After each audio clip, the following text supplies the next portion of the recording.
Hello बच्चों, welcome to lucky education. और बेटा कल हम जो है physics chapter 1 electric field and charge को हमने स्टार्ट किया था और आपको बोला था कि इस चैप्टर से रिलेटेड जितने भी क्वेश्चंस हैं आपको कराए जाएंगे जो कि बोर्ड पॉइंट ऑफ व्यू से क्या होंगे, इंपॉर्टेंट होंगे।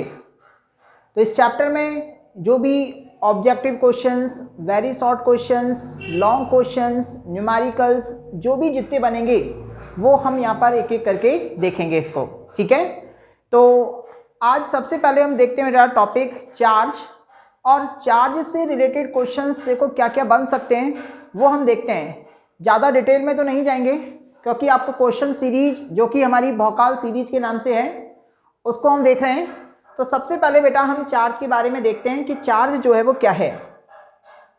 तो इस चैप्टर में सबसे पहला जो क्वेश्चन जो बनता है वो देखो ये बनेगा। पहला क्वेश्चन कि स्टेशनरी चार्ज जो है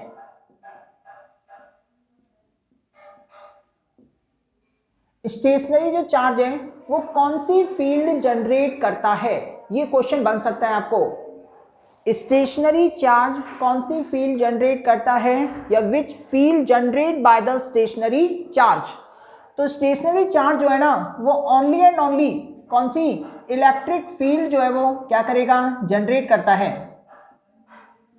तो ध्यान रखना है आपको, फर्स्ट क्वेश्चन जो है कि स्टेशनरी चार्ज जो है वो कौन सी फील्ड जनरेट करता है, इलेक्ट्रिक फील्ड जनरेट करता है, पहला क्वेश्चन।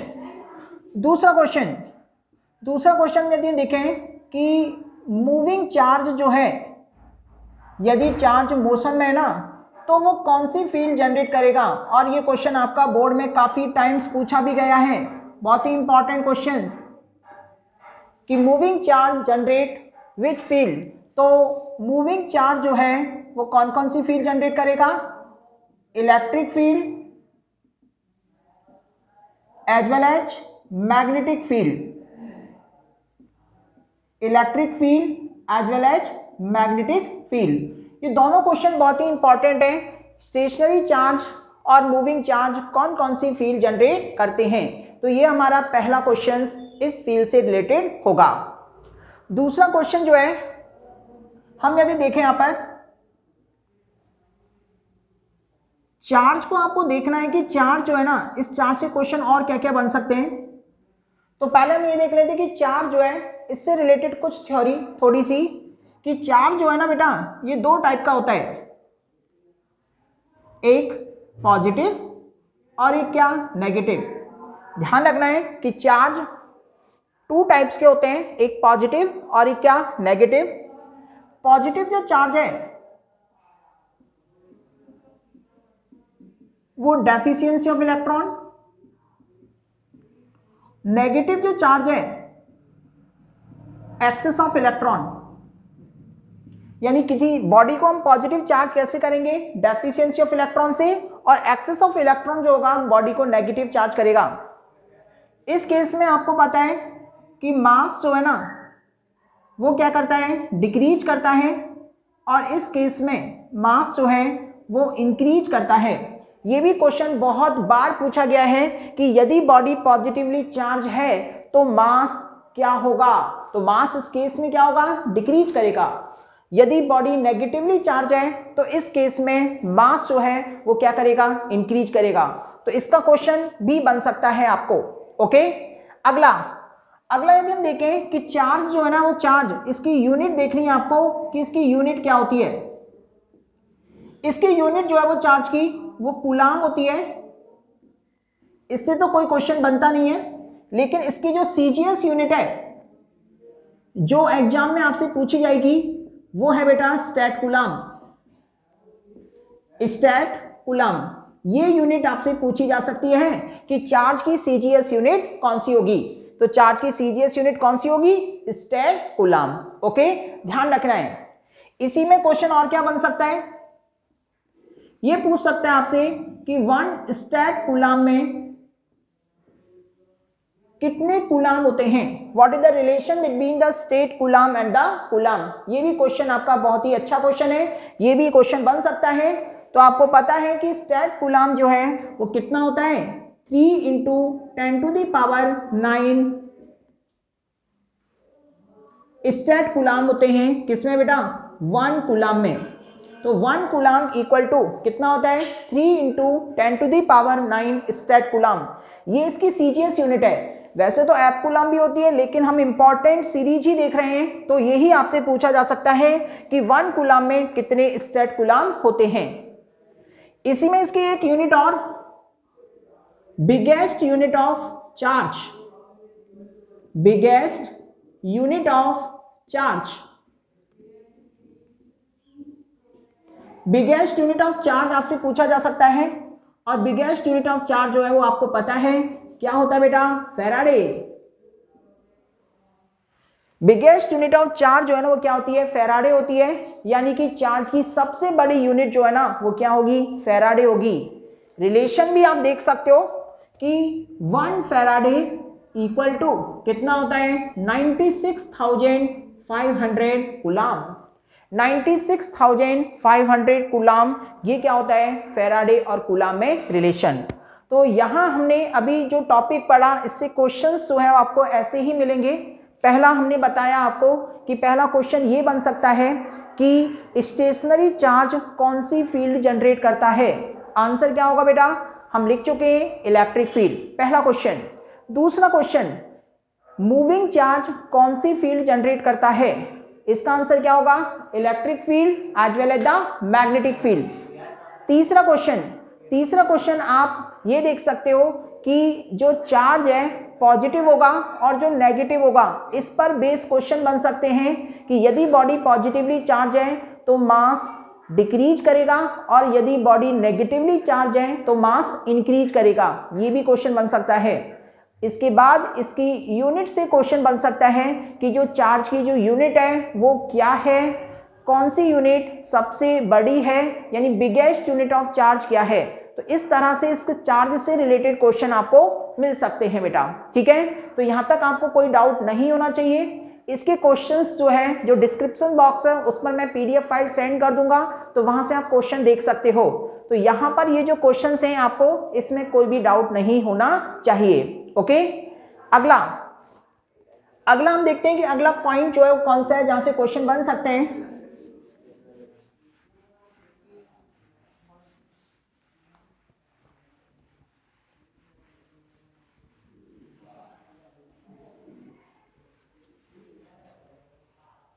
अगला जो क्वेश्चन जो बन सकता है आपका वो बेटा प्रॉपर्टी से बेस्ड है। किससे बेस्ड बेटा? प्रॉपर्टी से। चार्ज की जो प्रॉपर्टी है उस पर बेस्ड क्वेश्चन कैसे कैसे बन सकता है। पहले तो आपको देखो कुछ जनरल में थ्योरी बता दे रहा हूं कि चार्ज कौन सी क्वांटिटी है बेटा? स्केलर क्वांटिटी है। इसका तो कोई क्वेश्चन बनेगा नहीं। चार्ज जो है वो कौन सी क्वांटिटी है? स्केलर क्वांटिटी है।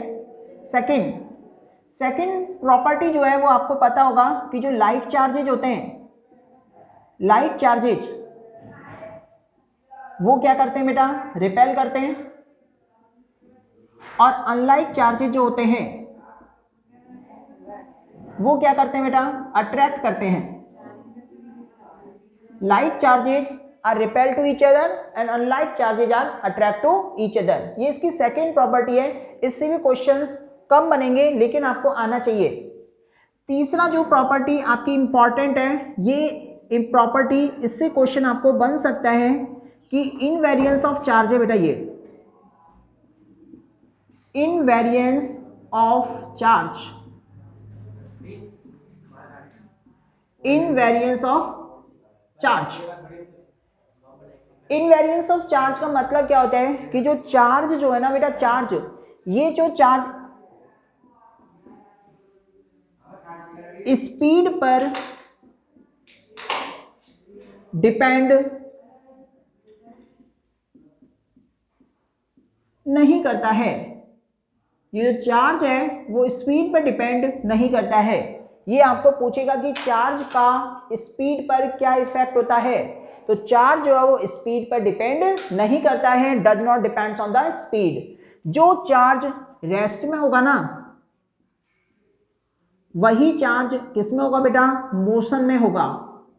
क्या होगा, मोशन में। बहुत ही इंपॉर्टेंट प्रॉपर्टी है, चार्ज का स्पीड पर क्या इफेक्ट पड़ता है, there is no effect on speed, there is no effect on speed of charge. ठीक है, तो चार्ज का स्पीड पर कोई इफेक्ट नहीं पड़ता है। लेकिन यदि ये पूछ लिया इसने कि मास का क्या इफेक्ट पड़ता है, तो मास जो है ना, वो मास डिपेंड करता है किस पर बेटा, स्पीड पर। मास डिपेंड्स ऑन स्पीड, मास जो है वो डिपेंड करता है स्पीड पर, लेकिन कब करता है, जब स्पीड जो है ना is the order of, speed is the order of light speed. ये इनवेरिएंस ऑफ चार्ज बहुत ही इंपॉर्टेंट कंसेप्ट है, इसमें क्वेश्चन आपसे पूछा भी गया है एक बार कि क्वेश्चन बन सकता है कि चार्ज और मास का स्पीड पर क्या इफेक्ट पड़ता है। तो चार्ज जो है वो तो स्पीड पर डिपेंड नहीं करता है, जबकि मास जो है वो स्पीड पर डिपेंड करता है। क्लियर बेटा तक? तो ये कंडीशंस जो हैं वो आपके चार्ज से रिलेटेड प्रॉपर्टीज है, जो कि इनवेरिएंस ऑफ चार्ज है। ओके, तो इनवेरिएंस ऑफ चार्ज में आप इस तरह से देख सकते हो। ठीक है, अभी हम बिल्कुल क्वेश्चंस पे आएंगे कि इस क्वेश्चन से, इस चैप्टर से क्वेश्चन जो आपको कैसे कैसे मिलेंगे।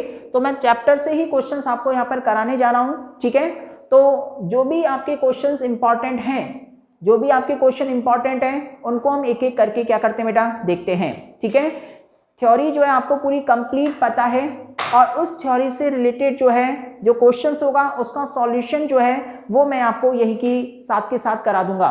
ठीक है, तो ये कंडीशंस आपको चार्ज का पहला है। इसके बाद जो है आपसे एक प्रॉपर्टी बहुत बहुत ज्यादा important, quantization of charge. Quantization of charge,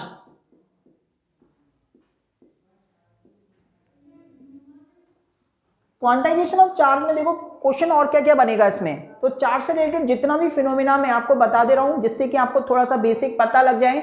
after that we will jump on the questions. Quantization of charge, quantization of charge में ये देखना है कि एक साइंटिस्ट थे जिनका नाम था बेटा मिल्कन। मिल्कन ने एक ऑयल ड्रॉप एक्सपेरिमेंट के द्वारा इस फिनोमिना को क्या किया, उन्होंने एक्सप्लेन किया। तो क्वेश्चन ऐसे भी बन सकता है कि किस एक्सपेरिमेंट के द्वारा क्वांटाइजेशन ऑफ चार्ज को एक्सप्लेन किया गया। तो इसका जो आंसर होगा वो क्या होगा, मिल्कन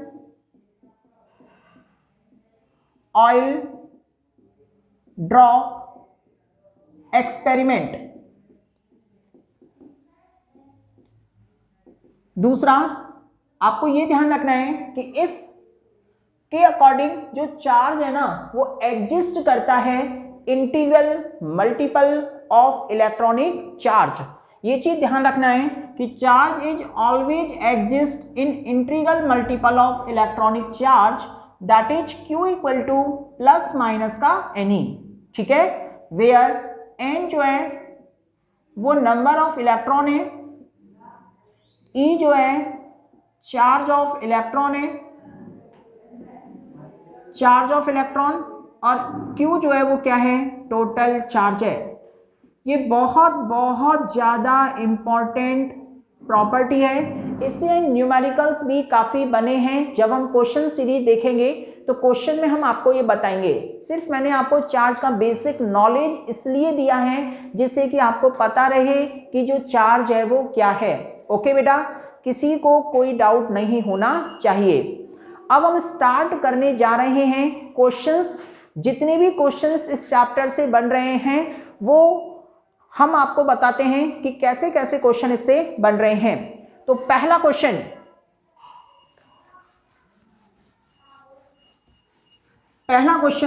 और ये जो क्वेश्चन है आपको डिस्क्रिप्शन बॉक्स में PDF की हेल्प से आपको मिल जाएंगे, या फिर बेटा आप साथ के साथ इसका स्क्रीनशॉट भी ले सकते हैं या इसको साथ के साथ नोट भी कर सकते हैं।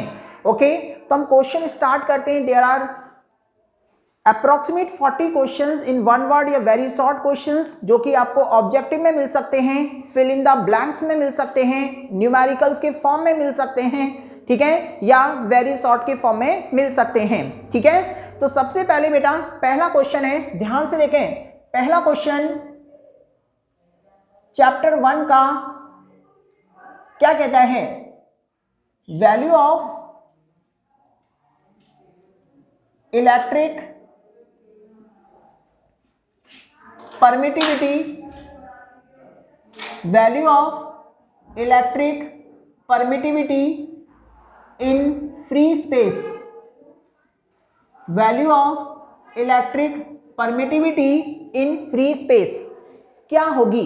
तो आपको पता है कि इलेक्ट्रिक परमिटिविटी जो होती है उसकी फ्री स्पेस में वैल्यू कितनी होती है, ये आपको पता है। कैसे आती है बेटा, बताऊं मैं आपको, देखो इधर, चलो देख लेते हैं। आपको पता था कि जो कूलॉम्स लॉ जो था उसमें F जो है वो कितना था, K Q1 Q2 upon R square.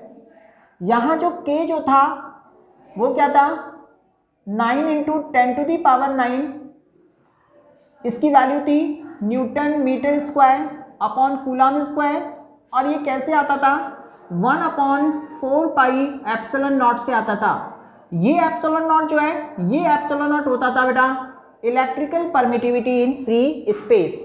इसकी वैल्यू पूछ रहा है और याद रखना है आपको, इसकी वैल्यू जो है वो कितनी होती है, 8.85 into 10⁻⁻12 coulomb square upon newton into metre का स्क्वायर, ठीक है। तो ये पहला क्वेश्चन था, बहुत ही अच्छा क्वेश्चन है कि electrical permittivity in free space उसकी वैल्यू क्या होगी, 8.85 इंटू 10⁻⁻12 कूलॉम स्क्वायर पर न्यूटन इंटू मीटर का स्क्वायर, ओके। इसी क्वेश्चन से दूसरा क्वेश्चन फ्रेम होता है, इसकी यूनिट पूछ सकता है कि इसकी यूनिट क्या होगी। तो दूसरा जो क्वेश्चन है कि electrical permittivity in free space जो है उसकी यूनिट क्या होगी। तो उसकी यूनिट डेटा देखो, पता है आपको क्या हो गई है, coulomb square upon newton into metre का स्क्वायर, ये इसकी यूनिट हो गई है। तो दूसरा क्वेश्चन भी यहां से फ्रेम हो चुका है, कूलॉम स्क्वायर पर न्यूटन इंटू मीटर का स्क्वायर। हो सकता है आपको ऑप्शन में ये ना मिले, तो उसको लिखने का तरीका दूसरा और है, वो क्या है, कूलॉम स्क्वायर, ये न्यूटन है, ऊपर जाएगा क्या होगा, -1, मीटर स्क्वायर ऊपर जाएगा कितना होगा, मीटर की पावर -2। किसी को कोई प्रॉब्लम नहीं। अब हम देखें बेटा तीसरा क्वेश्चन इसका क्या हो सकता है, इसी से ही आपसे डायमेंशन पूछ सकता है कि electrical permittivity in free space की डायमेंशंस क्या होगी। तो डायमेंशंस बेटा आपको वैसे बहुत सारे बच्चों को डाउट होता है कि डायमेंशंस कैसे निकलती हैं, कैसे फाइंड आउट की जाती हैं। तो यहाँ तो मैं फाइंड आउट करना नहीं बता रहा आपको, ठीक है। यदि आपको चाहिए कि डायमेंशंस कैसे फाइंड आउट की जाती है तो उसका मैं एक वीडियो बना करके आपको सेंड कर दूंगा। तो आप मेरे को कमेंट बॉक्स में बता दें कि सर हमें डायमेंशंस निकालना नहीं आता है, जिससे कि मैं डायमेंशंस निकालने वाली जो वीडियो है वो मैं आपको सेंड कर दूं। तो यहाँ पर बेटा हम देखो कूलॉम है, कूलॉम क्या होता है, चार्ज, इसकी डायमेंशन होती है बेटा 80।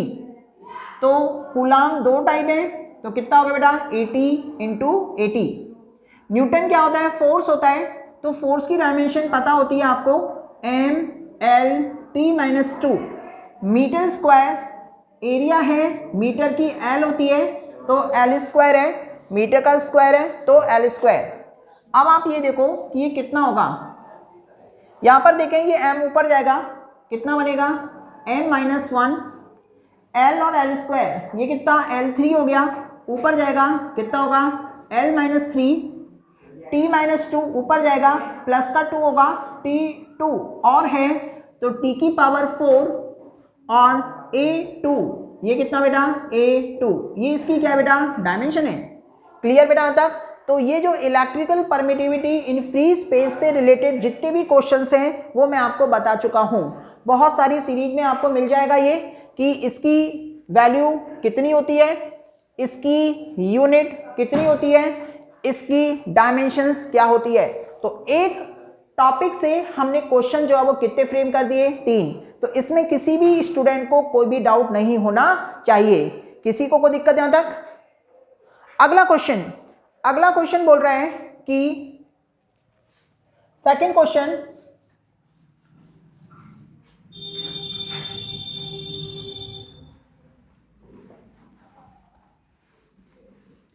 तीन क्वेश्चन एक क्वेश्चन से बन गए। चौथा क्वेश्चन देखते हैं बेटा। चौथा क्वेश्चन बोल रहा है बेटा आपको,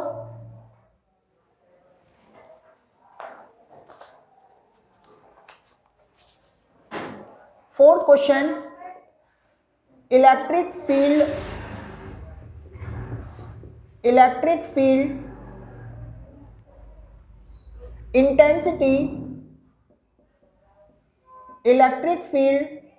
intensity inside the conductor, electric field intensity inside the conductor is। तो इलेक्ट्रिक फील्ड इंटेंसिटी जो है वो कंडक्टर के अंदर कितनी होती है, ये आपको बताना है कि कंडक्टर के अंदर इलेक्ट्रिक फील्ड इंटेंसिटी जो है वो क्या होती है। तो आपको पता है कि जो कंडक्टर होता है उस कंडक्टर में कोई भी इलेक्ट्रिक फील्ड नहीं होती है इनसाइड, बिकॉज वहां पर कोई चार्ज नहीं होता है। कंडक्टर पर जो चार्ज होता है वो कहाँ स्प्रेड होता है बेटा, उसके सरफेस पर होता है। तो इसका आंसर जो है वो कितना होगा बेटा, electric field intensity inside the conductor जो है वो कितनी होगी बेटा, 0 होगी। क्वेश्चन नंबर 5 यदि हम देखें तो क्वेश्चन नंबर 5 जो है वो क्या कह रहा है, क्वेश्चन नंबर 5 जो बोल रहा है बेटा, इनवेरिएंस ऑफ चार्ज से बन सकता है। इनवेरिएंस ऑफ चार्ज, ठीक है। तो इसमें आपको क्या बताना है, तो इनवेरिएंस ऑफ चार्ज में क्वेश्चन जो बना वो ये बना कि चार्ज की स्पीड पर डिपेंडेंसी। तो मैं अभी बता भी चुका हूं आपको कि जो चार्ज रेस्ट में होगा वही चार्ज क्या होगा बेटा, मोशन में होगा। तो there is no effect of charge on speed, यानी कि चार्ज का स्पीड पर कोई भी इफेक्ट नहीं होता है। किसी को कोई problem, there is no effect of speed या there is no effect of charge on speed, यानी चार्ज का स्पीड पर कोई इफेक्ट नहीं होता है। ठीक है, तो ये क्वेश्चन हम देख सकते हैं इसको। एक क्वेश्चन देखो बेटा और लास्ट क्वेश्चन देखते हैं, फिर उसके बाद में हम कल देखेंगे क्वेश्चंस। आपको बेटा बहुत ही अच्छा क्वेश्चन है। यहां पर एक चार्ज दे रखा है 2 कूलम, Q2 जो है वो 3 कूलम गिवन है और यहाँ डिस्टेंस जो गिवन है वो 2 मीटर गिवन है। आपसे बोल रहा है कि इन दोनों चार्ज पर लगने वाला जो फोर्स है उसका रेशियो बता दो।